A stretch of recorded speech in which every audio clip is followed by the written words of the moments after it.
A graça e a paz do Senhor a todos. Estamos mais uma vez reunidos para estudarmos a palavra de Deus.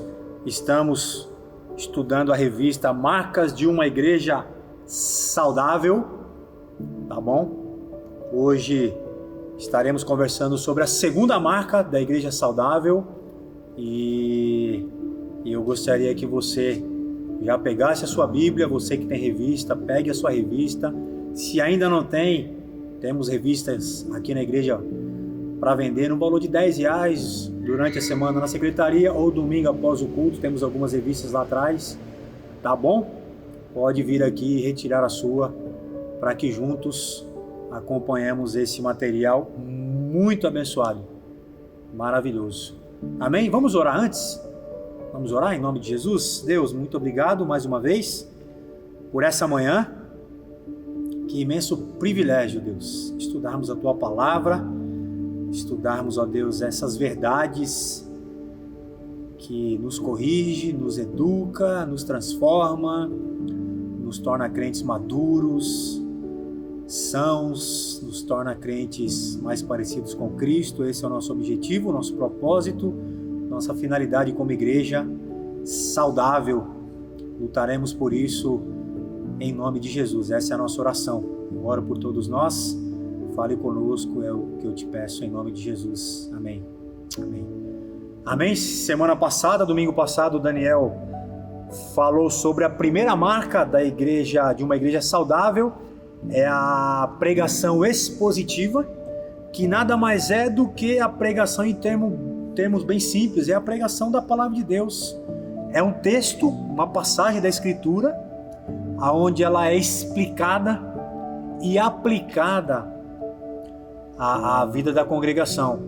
Essa é a primeira marca de uma igreja saudável, aquela que tem uma pregação expositiva, zela pela pregação do texto, a fidelidade ao texto escrito, à palavra de Deus, sem inventar, sem acrescentar nada, a palavra de Deus. Essa é a marca, a primeira marca de uma igreja saudável. E a segunda marca hoje, que nós estaremos conversando, é a teologia bíblica, tá? Nós veremos o que é isso, tá? É a segunda marca. E então o primeiro desafio para mim e para você é que todo cristão, ele deve ser um teólogo, no sentido não tão amplo da palavra, mas no melhor sentido, compromissado com a palavra. Todos nós, como os crentes lá da igreja de Atos 17, os crentes de Bereia, eles ouviam a palavra e examinavam aquilo que estavam lendo para realmente terem a convicção de que era realmente a palavra de Deus que estava sendo pregada, era examinado, era consultada. Então todos nós somos chamados como cristãos para sermos teólogos. Teólogo no sentido do cuidado, do valor, né? E ao examinarmos a palavra de Deus de uma maneira fiel, né? Então, como eram esses crentes de Atos capítulo 17, verso 11. E o que é a teologia bíblica? O que é a teologia sistemática? Nada mais é do que a sã doutrina.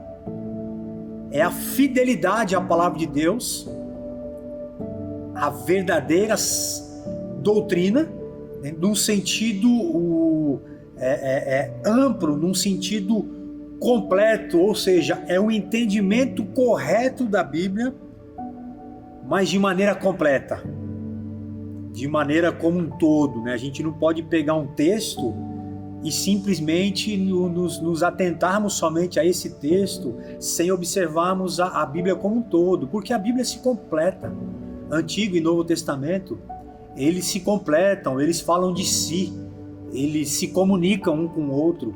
Então a teologia bíblica ou teologia sistemática nada mais é do que o entendimento correto da Bíblia como um todo, da Bíblia completa, que fala desde Gênesis a Apocalipse a história da redenção, da humanidade, tá? Hoje a sociedade ela é uma sociedade muito superficial, Nós estamos cheios de informações, nós temos acessos rápidos à internet, nós pouco refletimos quando recebemos uma informação, muitos conteúdos curtos, rápidos, ou seja, nós somos uma geração aonde não examinamos, aonde não meditamos em cima daquilo que nos é passado, daquilo que nos é comunicado, das informações que recebemos.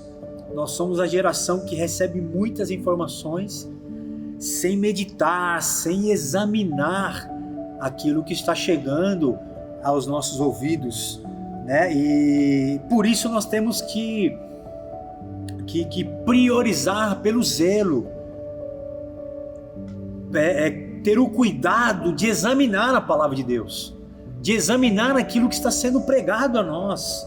Quantos pregadores na internet, quantas mensagens, quantas devocionais, quantos livros, quantos materiais evangélicos nós temos espalhados hoje pelo mundo, e nós precisamos examinar, tratar esses conteúdos de maneira muito prudente, muito minuciosa, com muita sabedoria bíblica, porque senão a gente vai cair no erro de receber muitas informações e não tratarmos essas informações de maneira sã, de maneira verdadeira, de maneira profunda.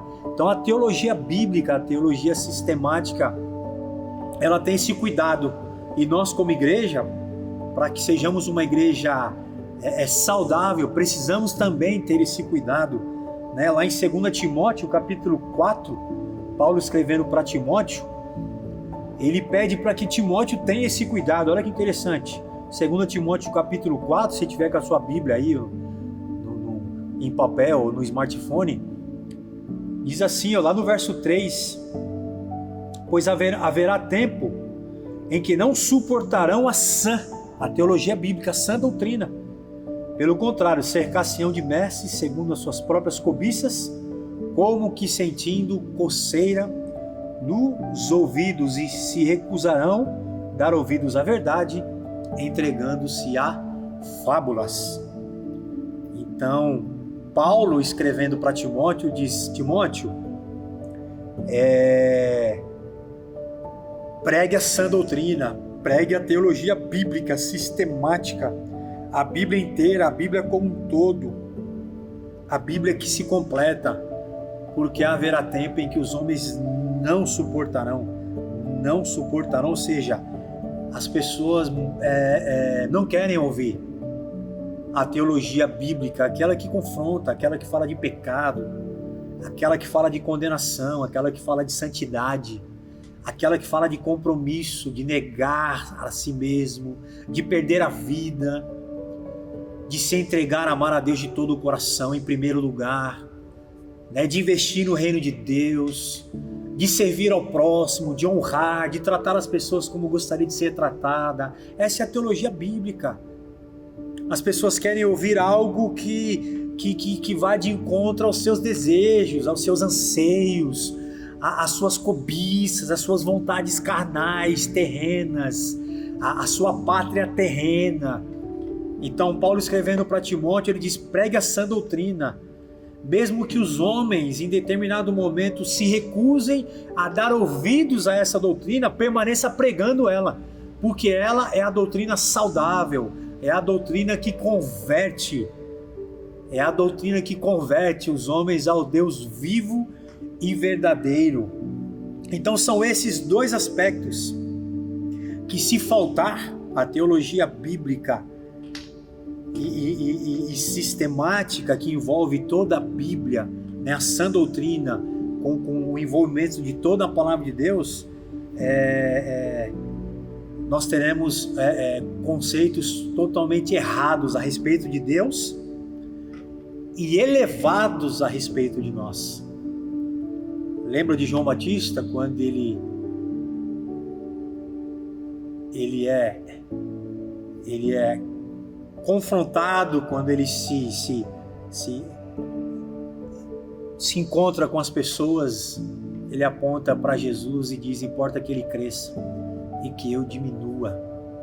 Eu sou o precursor, mas ele é o o verbo que se fez carne. Ele é o evangelho, é o verbo que se fez carne e habitou entre nós. Ou seja, essa é a teologia bíblica. Essa é a sã doutrina sistemática, porque ela coloca Deus no seu devido lugar, assim como coloca o homem no seu devido lugar também. Hoje há uma inversão. Quando a igreja não é saudável na sua doutrina, ela coloca o homem no lugar errado. E Deus se torna servo, Deus se torna guru, Deus se torna gênio da lâmpada, Deus se torna um aquele que satisfaz os nossos desejos, vontades. Deus se torna escravo nosso. Deus se torna viabilizador dos nossos sonhos e não Senhor, e não soberano mais. Então nós devemos tomar muito cuidado, né, para que a nossa comunidade, para que a sua vida continue colocando Deus no seu devido lugar, mesmo quando as respostas não vêm, mesmo quando o sofrimento nos acomete, mesmo quando aquilo que pedimos não nos é dado, né? Devemos continuar crendo na soberania de Deus, na grandeza, no cuidado, na proteção, na condução do Senhor para a nossa vida, para a vida da igreja, para a sua família. Essa é a verdadeira teologia, é a sã doutrina, em nome de Jesus. Então a sã doutrina é isso, né? Então é a sã doutrina e não a sou doutrina, e não a somos doutrina. É a sã doutrina. Em vez de buscarmos, compreendermos, mais uma vez ele fala sobre isso, o que a Escritura diz, inapropriadamente emitimos a nossa opinião sobre assuntos importantes. Então isso acontece muito. Você está lá, você está no seu trabalho, você está na sua faculdade, ou no seu pequeno grupo, até mesmo no ambiente da igreja. Nós estamos conversando sobre determinados assuntos. A gente vira e fala assim, mas na minha opinião, eu penso assim.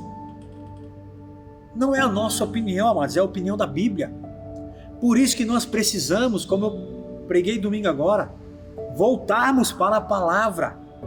Sermos o povo da palavra, o povo que manuseia, o povo que escreve, o povo que gasta a Bíblia de tanto ler. Gasta a vista, usa óculos de tanto ler a Bíblia. Porque nós precisamos avaliarmos e conceituarmos todos os assuntos que nos chegam ou que é conversado, seja na família, seja no trabalho, na faculdade, na igreja, trazendo tudo isso para dentro da palavra, ou seja, não é mais a nossa opinião, mas é aquilo que a Bíblia diz, é o que a palavra de Deus diz, é o que o manual da vida diz, é o que o manual de instruções diz, é o que o Senhor da história diz. Não é mais a minha opinião, não é mais a sua opinião, não é mais o jeito que eu penso, mas é o que a palavra de Deus diz. Então essa é a teologia sistemática, é a sã doutrina, é aquilo que a palavra de Deus diz. 2 Coríntios 3,18, somos transformados à medida que contemplamos a glória do Senhor, ou contemplamos e meditamos a sua palavra, nós somos transformados. Quer ver crente bom, crente maduro, crente que cresce na caminhada com Deus?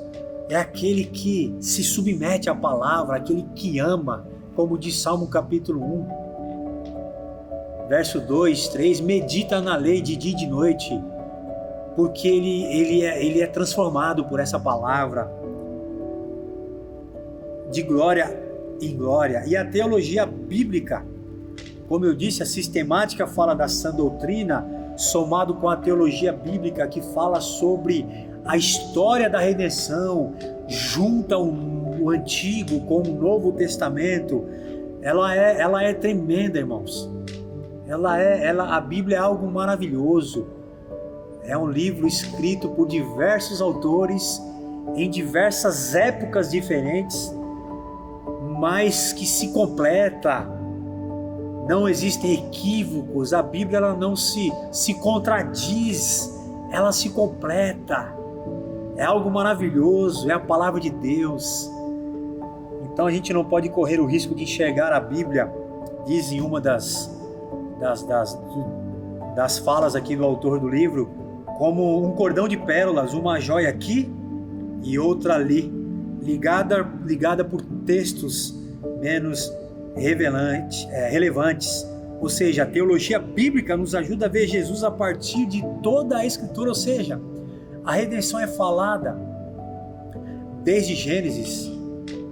Jesus é apresentado desde a criação. Façamos o homem a nossa imagem, conforme a nossa semelhança. A redenção do ser humano é falada desde Gênesis capítulo 3, quando diz que a serpente ferirás o calcanhar, mas Cristo lhe feriria a cabeça, se referindo a Jesus e a sua morte na cruz. Ou seja, a história da redenção, ela vem sendo contada a Abraão. Se você ler Mateus capítulo 1, genealogia de Jesus, Abraão faz parte da linhagem do Salvador. De Gênesis, o Salvador aparece lá em Mateus, quantos 1000 anos depois. Essa é a teologia bíblica. E quais são as implicações para a minha e para a sua vida? Avaliar a palavra de Deus de maneira sã, de maneira sadia, de maneira bíblica, honesta, verdadeira, transparente, e enxergar a Bíblia como um livro que se completa, que fala sobre a história da redenção de Gênesis a Apocalipse. Quais são as implicações? Primeiro, 1 Timóteo 3,15, se você tiver com a Bíblia aí, com a sua Bíblia, 3,15, diz assim: todavia será preservada através de sua missão de mãe. Não, desculpa. 2 Timóteo 3,15, desculpa. Medita essas coisas e nelas se diligente, para que o teu progresso seja a todos manifesto. Tenha cuidado de ti mesmo e da doutrina. Então, a primeira implicação, a igreja se torna a coluna e o fundamento. É aquela que cuida, como diz o texto aqui, né? Tenha cuidado de ti mesmo e da doutrina. A igreja é aquela que cuida, é o fundamento e coluna da verdade. A igreja não pode de maneira alguma se abrir a qualquer outro tipo de mentira, a qualquer outro tipo de doutrina que não seja a verdadeira. Por quê? A verdadeira doutrina é aquela que nos une. Porque o erro traz divisão, a mentira traz divisão. A verdade, pensando no corpo de Cristo, a verdade nos une, mas a mentira divide. 2 Pedro 3,17.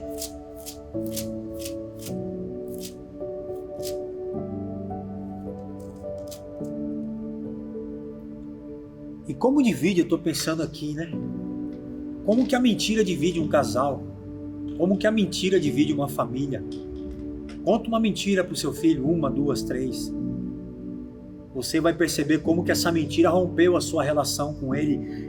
Dentro de uma empresa, como que a mentira, ela destrói relacionamentos.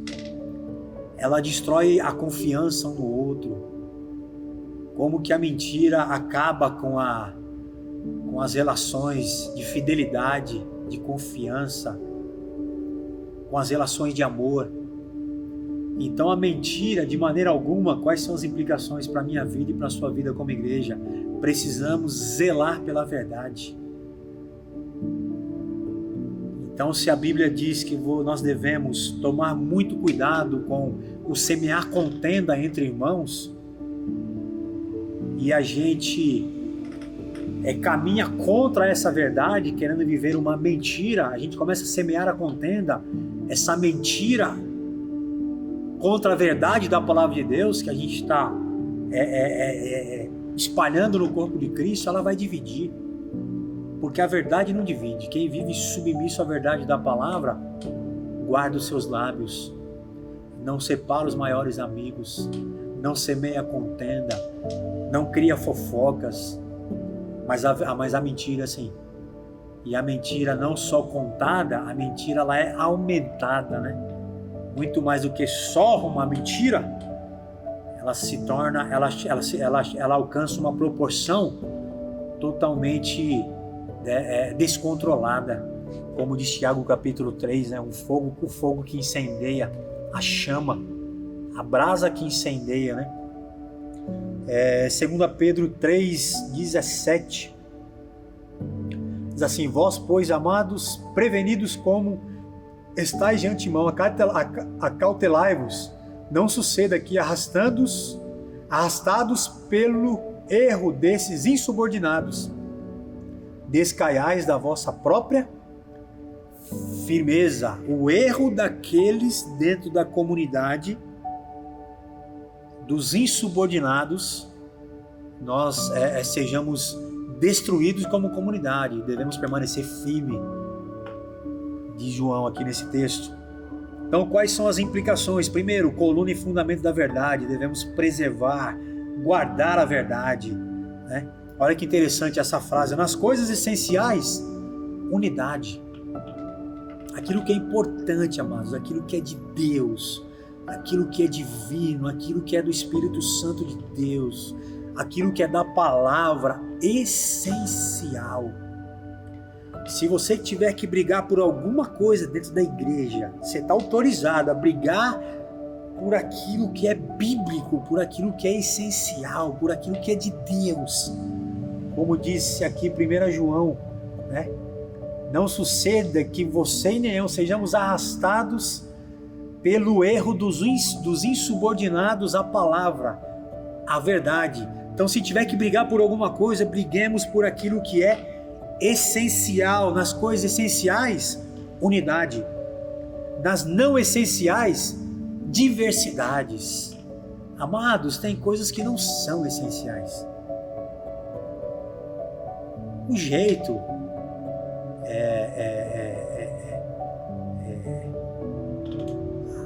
a maneira como a pessoa fala, pensa, sonha, né? A vontade, coisas que não são essenciais, o gosto, desde que não seja pecado, né? A vontade de sempre querer ter razão, são coisas não essenciais dentro de uma igreja. A vontade de sempre querer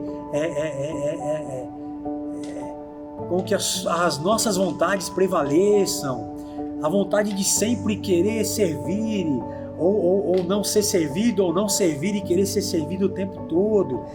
As coisas não essenciais, diversidade. Depender uns dos outros, na diversidade a gente nos tornamos mais fortes. Então, repito, nas coisas essenciais, unidades. Nas não essenciais, diversidade. E em todas as coisas, o amor. Então, olhando para a comunidade, pensando na palavra essencial, pensando na diversidade de dons, de talentos, de jeitos, pensando na questão da maturidade, dos mais fracos na fé, os menos fracos, os mais maduros, os mais novos, os mais antigos, diversidade e, acima de tudo, o amor. Naquilo que é essencial, unidade. Nas coisas não essenciais, diversidade. E em todas as coisas, o amor. Essas são as implicações para a minha vida, para a sua vida como igreja. E entender que tanto a doutrina, a teologia bíblica sistemática, como a vida, elas não são desassociadas. Não há divórcio entre a teologia bíblica sistemática e a vida que nós vivemos durante a nossa semana. 2 Pedro 1,3, volta aí um pouquinho. Diz aí, visto como pelo seu divino poder nos tem sido doada todas as coisas que conduzem à vida e à piedade. Aquilo que nos foi doado, aquilo que a palavra nos doou, deve nos conduzir à vida e à piedade. Quais são as implicações dessa teologia para as nossas vidas? Não dá para desassociá-la. A teologia da sua honestidade, a teologia da sua relação familiar, a teologia da sua relação com o dinheiro, a teologia com os seus investimentos, a teologia com os seus sonhos, a teologia com a criação dos seus filhos, a teologia com a sua saúde, a teologia com os seus olhos, com os seus ouvidos, com as suas relações familiares, com as suas relações empresariais, com os seus amigos. Não dá para desassociar. Mais uma implicação para a sua vida. E a última, rejeitar os falsos ensinos. A teologia bíblica sistemática nos traz também essa implicação. Finalizando, 2 João,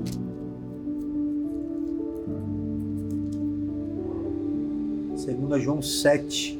Porque muitos enganadores têm saído pelo mundo fora, os quais não confessam Jesus Cristo vindo em carne. Assim é o enganador e o anticristo. Acautelai-vos para não perderdes aquilo que temos realizado com esforço. A pregação do Evangelho. Guarde isso, não perca, mas para receberdes completo galardão. Todo aquele que ultrapassa a doutrina de Cristo e nela não permanece, não tem Deus. O que permanece da doutrina, esse tem tanto o Pai como o Filho. Rejeite os falsos ensinos. Se um dia, irmãos, essa igreja não pregar a palavra, não pregar o Evangelho, rejeite, saia, mude daqui, em nome de Jesus.